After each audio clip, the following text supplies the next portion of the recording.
Ayo lanjut baca. Segera.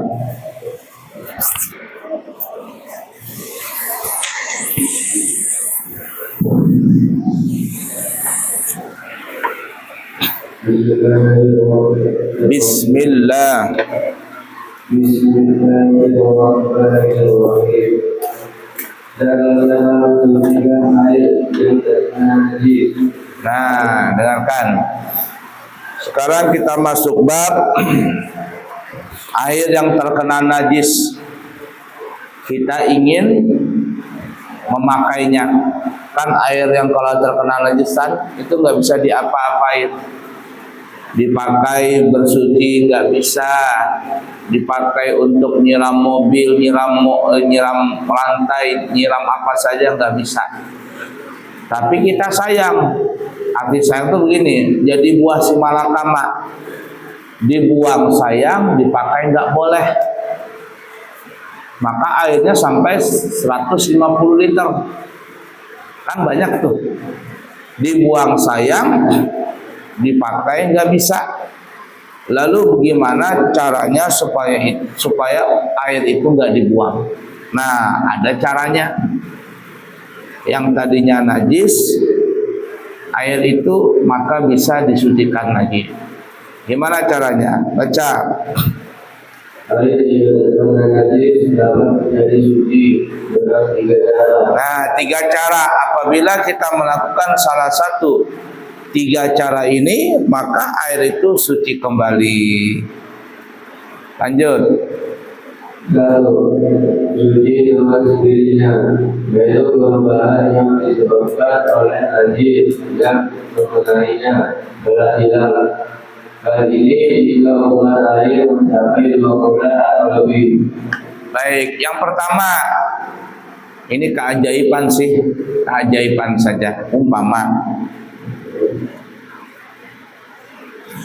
Umpama ada kita punya air 1 tandon. 1 tan? Dijawab biar semangat gitu. 1 tandon itu berapa? 1.200 liter. Banyak enggak? Banyak. Lebih 2 pula enggak? Lebih. Kalau 2 pula berapa liter? 217 liter. Ini 1 tandon. Terkena najis, berubah baunya, berubah rasanya, berubah warnanya. 3-tiganya berubah atau salah satunya saja. Kalau salah satunya saja berubah, maka najis, apalagi 3-tiganya. Baunya, rasanya, warnanya berubah semuanya. Gak bisa diapa-apain. Ya Allah.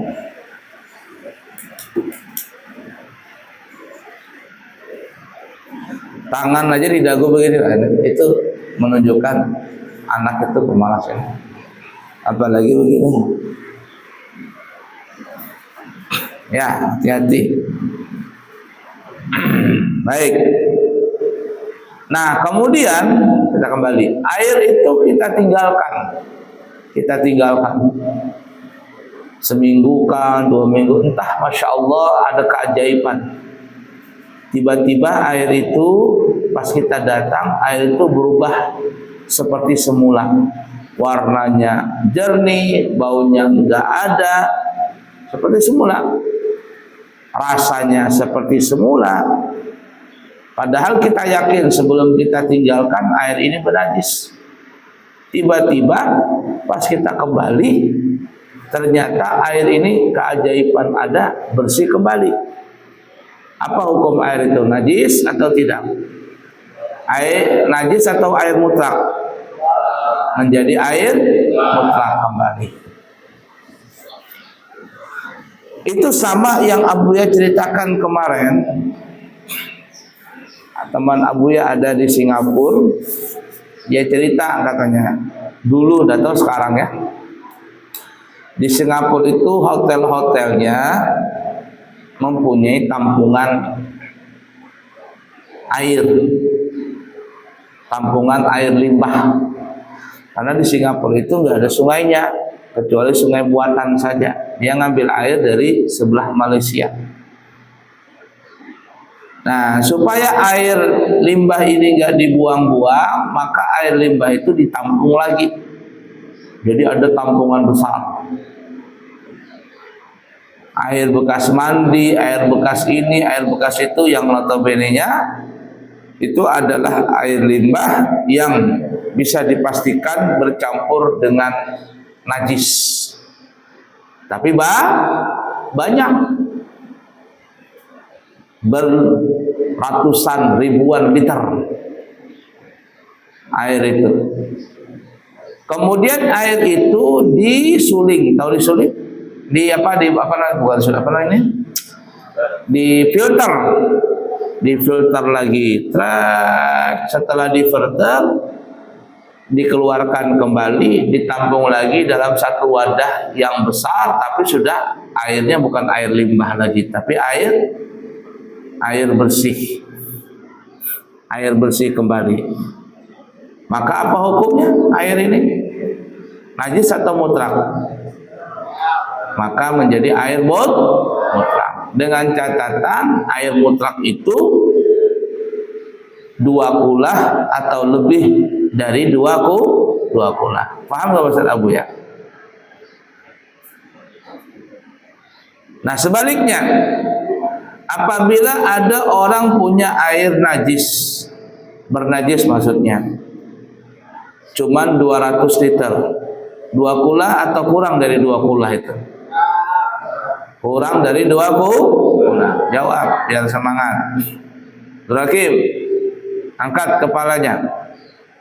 Ya. Ada orang punya air 200 liter. Rakim, itu 2 kulah kah atau kurang 2 kulah? Kurang 2 kulah. 2 kulah itu berapa, Abdul Rakim? 217 liter. Nah, air yang 2 kulah 200 liter ini kejatuhan najis. Kejatuhan najis. Najis atau tidak air itu? Bernajis. Lalu difilter. Ternyata dapatnya 200 liter lagi. Itu air mutlakah atau air najis kira-kira semuanya? Mutlakah najis? Mutlakah mutanajis? Apa? La ilaha illallah. Jawab itu yang tegas kayak tentara begitu. Jangan kayak apa begitu. Najis atau tidak? Kenapa najis? Oh, tapi kan dia sudah bersih.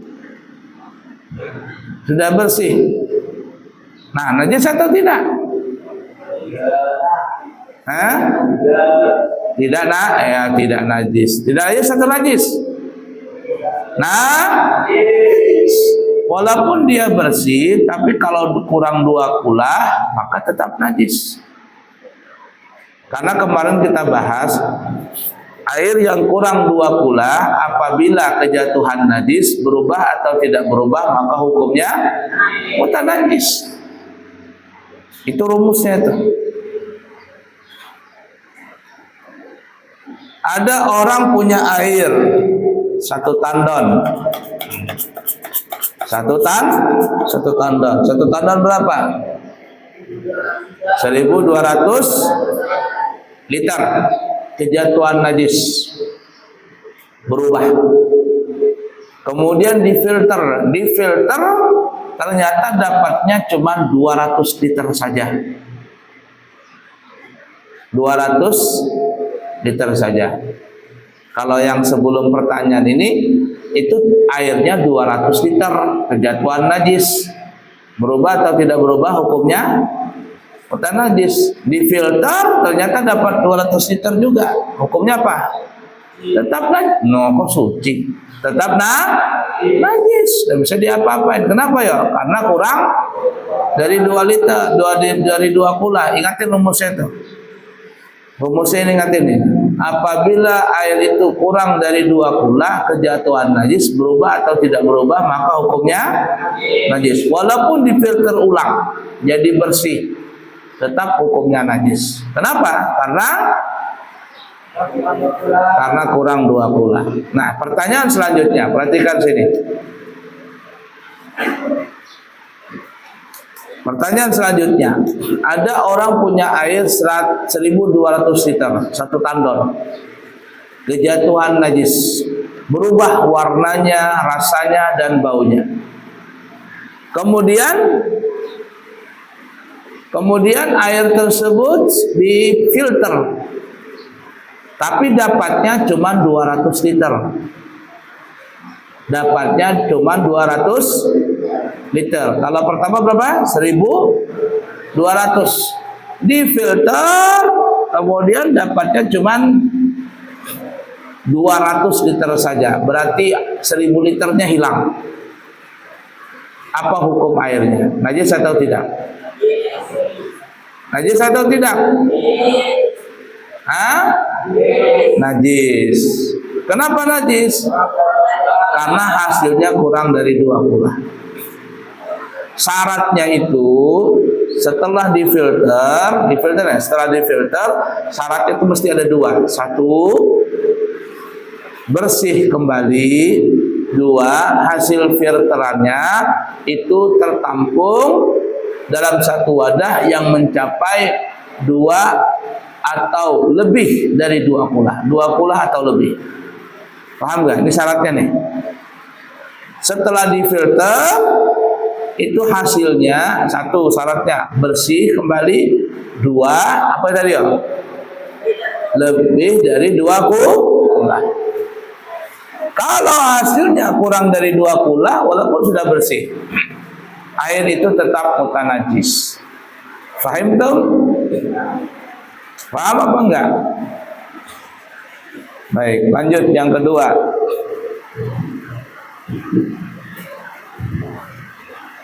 Suci dengan dilakukan air bagi jika mencapai 2 bulan atau lebih. Cara ini disebut dengan Mukatsarah. Dan tidak bisa mungkin jika yang digunakan menggunakan berulang perkara najis seperti air kencing. Nah, yang kedua caranya dengan ditambahin. Mustatsarah dibanyakin. Tapi dalam satu wadah yang mencapai 2 kula. Contoh, itu tandon bisa menampung 1.200 liter. 1.200 liter.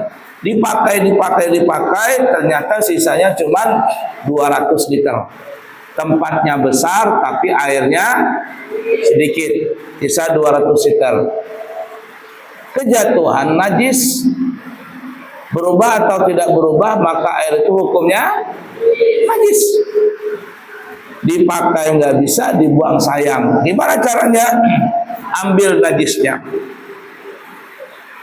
Kalau dia bendanya benda padat, ada tai cicak di dalamnya, ambil tai cicaknya.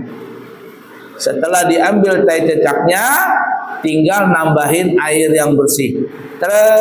Sampai 2 kula atau lebih dari 2 kula. Penuh lagi airnya sampai tandon. Sampai tandonnya penuh. Najis atau suci? Suci lagi. Itu disebut namanya mukatsarah. Tapi ingat, yang menambah ini air, bukan benda najis. Bukan benda najis. Kalau seperti air kencing ditambahin, tadi 200 liter, ditambahinnya pakai air kencing, satu pesantren kencing semua, penuh air tandon tadi. Najis atau tidak? Najis lah. Fahim tuh? Ini namanya dengan mukatsarah. Tapi ingat, syaratnya itu air itu tertampung dalam satu wadah. Dalam satu wadah. Tapi kalau airnya tidak tertampung dalam satu wadah, umpama di ember. Di ember nih. Ember itu nampung umpama 40 liter. 2 kula atau kurang dari 2 kula? Kurang dari 2 kula. Kemudian ember tersebut kejatuhan tai cicak. Berubah atau tidak berubah, apa hukumnya? Nah, najis.